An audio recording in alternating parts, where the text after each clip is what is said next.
Krásny deň prajem, mládež! Vítam vás pri sledovaní. Tu je váš tatko Šmolko a dnes sa spoločne ponoríme do jedného z najlepších sci-fi vesmírov, aké kedy vznikli. Pripravte sa, pretože sa vydáme na epickú cestu galaxiou a preskúmame legendárny príbeh stanice Babylon 5. Takže, ako to všetko vlastne začalo? Píše sa 23. storočie a ľudstvo sa po ničivej vojne so starobilou rasou Minbari snaží nájsť cestu k mieru.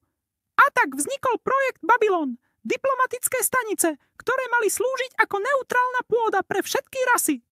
Prvé 3 boli zničené sabotážou, 4. záhadne zmizla.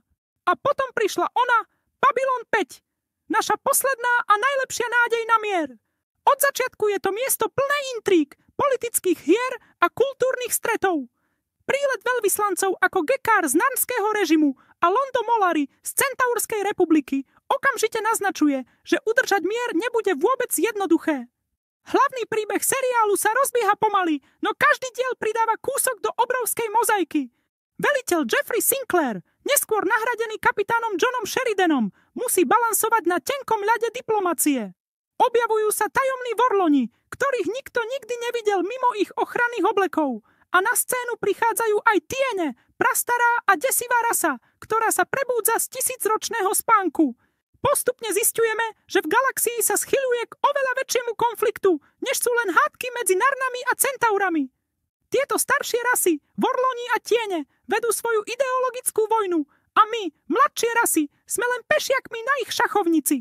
Ako dej postupuje, napätie rastie. Vláda na Zemi sa stáva čoraz totalitnejšou a skorumpovanejšou, čo núti Sheridana a jeho posádku urobiť radikálne rozhodnutie, odtrhnúť Babylon 5 od aliancie Zeme a vyhlásiť nezávislosť. Tým sa stávajú poslednou baštou svetla v temnote. Rozpúta sa obrovská vojna proti tieňom, ktorá si vyžiada nespočetné obete a spojenectvá, ktoré by predtým nikto nečakal. Všetko vrcholí epickým stretom, kde Sheridan a jeho spojenci odhalia pravú podstatu konfliktu medzi vorlonmi a tieňmi a donútia ich opustiť našu galaxiu, aby mladšie rasy mohli konečne kráčať vlastnou cestou. Po vojne s tieňmi však príbeh nekončí. Zem je stále pod kontrolou diktátorského prezidenta Clarka a tak Sheridan vedie svoju flotilu, aby oslobodil domovský svet. To je však len jedna časť. Poďme sa pozrieť na film Volanie do zbrane. Dej sa odohráva niekoľko rokov po skončení vojny s tieňmi. Prezident Sheridan sa dozvedá o novej hrozbe. Rasa menom Drakovia, bývalí spojenci tieňov, sa snaží pomstiť a plánuje zničiť Zem. Na to chcú použiť strašnú zbraň tieňov, ničiteľ planét. Sheridan musí opäť spojiť starých priateľov a vydať sa na misiu, ktorej cieľom je nájsť a zničiť túto zbraň skôr, ako bude neskoro. V tomto príbehu vidíme, ako sa galaxia vyrovnáva s dedičstvom tieňov a ako mier zostáva krehký. Ďalší film, Tretí priestor, nás zavedie do ešte desivejšieho kúta vesmíru. Posádka Babylonu 5 objaví v hyperpriestore obrovský a prastarý artefakt. Zvedavosť ich vedie k tomu, aby ho pritiahli do normálneho priestoru, čo sa ukáže ako katastrofálna chyba. Tento artefakt je totiž bránou do dimenzie známej ako Tretí priestor, ktorú obývajú extrémne silné a xenofóbne bytosti, telepaticky ovplyvňujúce každého na palube. Sú ešte staršie a nebezpečnejšie než vorloni a tiene dokopy.